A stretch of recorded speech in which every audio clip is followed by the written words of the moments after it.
IT job కోసం try చేస్తున్నారా? Coding tutor లో ట్రైనింగ్ తో పాటు stipend and 100% job guarantee. Hydraa ఇప్పుడు ఈ పేరు వింటే చాలు ఆక్రమణదారుల గుండెల్లో గుబులు రేగుతోంది. చెరువులు, నాలాలు కబ్జా చేసి అక్రమంగా నిర్మించిన భవనాలపై హైడ్రా ఉక్కుపాదం మోపుతున్న విషయం తెలిసిందే.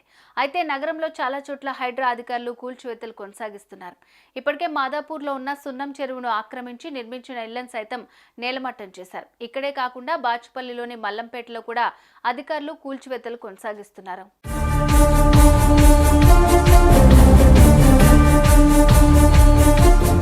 ప్రభుత్వ స్థలాలు, చెరువుల్లో ఎఫ్టీఎల్ బఫర్ జోన్లలో నిర్మించిన భవనాలపై హైడ్రా ఫుల్ ఫోకస్ పెట్టింది. కాగా చెరువులను ఆక్రమించి నిర్మించిన కొందరు సినీ నటులకు ఇప్పటికే హైడ్రా అధికారులు నోటీసులు ఇచ్చారు.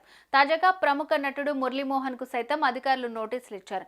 దీనిపై ఆయన రిప్లై కూడా ఇచ్చినట్టుగా సమాచారం. ఇకపోతే హైడ్రా అధికారులు ఆదివారం ఓ పక్క మాదాపూర్ సున్నం చెరువును కూల్చివేస్తూనే మరోపక్క బాచిపల్లిలోని మల్లంపేటలో కూడా కూల్చివేతలు కొనసాగిస్తున్నారు. ఇక్కడ చెరువులను ఆక్రమించి నిర్మించిన విల్లాలను అధికారులు కూల్చివేస్తున్నారు. ఇక్కడే కాకుండా దుండిగల్ ప్రాంతంలో కూడా హైడ్రా కూల్చివేతలు కొనసాగిస్తోంది. డెమాలిష్ జరుగుతుంది.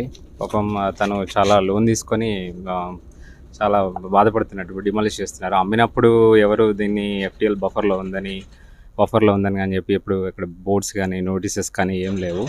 సో అమ్మిన వాళ్ళు బాగానే ఉన్నారు.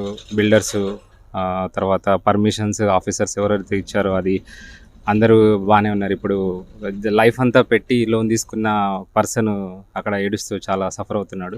సో ఇక్కడ అమ్మినప్పుడు అట్లీస్ట్ ఏది పెట్టలేదు, నోటీసులు కానీ ఎఫ్టీఎల్ కానీ ఏదైనా కానీ ఎస్ఆర్ రిజిస్ట్రేషన్ చేసుకున్నప్పుడు ఎస్ఆర్ఓ వాళ్ళు కానీ లేదంటే ఇరిగేషన్ వాళ్ళు కానీ ఎట్లాంటి ఏమీ బోర్డ్స్ కానీ ఏమీ లేవు. సో తీసుకున్న తర్వాత ఆల్ ఆఫ్ సడన్ ఇట్లా డిమాలిష్ చేస్తే so they are suffering allot.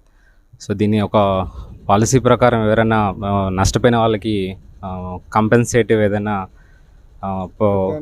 Compensation వేలు ఏదైనా ఆలోచిస్తే పాపం దే విల్ బి సేఫ్. ఇది 9th ఫేజ్ అండి, లాస్ట్ లైన్లో మా ఫ్రెండ్ ఉంది. సో ఫర్ హిమ్, ఆయన పేరు తేజ అండి. నా డెమాలిష్ జరిగేది ఆయనదే ఇది.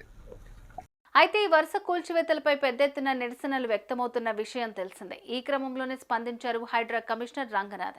ఎఫ్టీఎల్ బఫర్ జోన్లలో ఇప్పటికే నిర్మించిన ఇళ్లను కూల్చివేయబోమని, కొత్త నిర్మాణాలు మాత్రమే పరిగణలోకి తీసుకుని కూలుస్తున్నట్లు ఆయన తెలిపారు. అయితే రంగనాథ్ ప్రకటనతో ఇప్పటికే ఇల్లు నిర్మించుకుని ఉంటున్న యజమానులు ఊపిరి పీల్చుకున్నారు.